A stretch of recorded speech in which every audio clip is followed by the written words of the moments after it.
Mana bu yozuv sizni kim eslatyapti? 90-minutlar qiroli Ramstein. Aynan shu jangchini formasini tayyorlaymiz. Real Madrid 2016-17 kiygan formasiga 4 ta patch islatadi. Siz bittarak bostiringlar, juda ham chiroyli chiqadi. Qani boshladik. Har doimgi deyishimizdan yozuvni pechat qilishdan boshlaymiz. Bilasizlar, Ramos Realga juda katta foydasi tegan. Eng asosiy o'yinchilardan bittasi bo'lgan. 10 tarafiga qo'yiladigan patch ma'nosi, bilasizlar, 2015-16-yil Real Madrid chempion bo'lgan. Aynan shu yozuv o'shaning uchun qo'yiladi. Ketdi, bosamiz.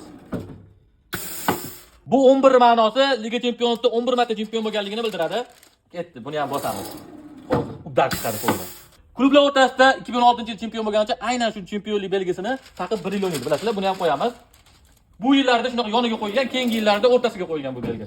Ketdi. Kelinglar, endi asosiy joyi qoldi, birga ishlaymiz. Bismillah.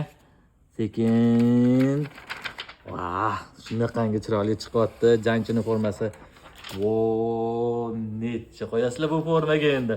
Qaranglar, o'zidek bo'ldi forma.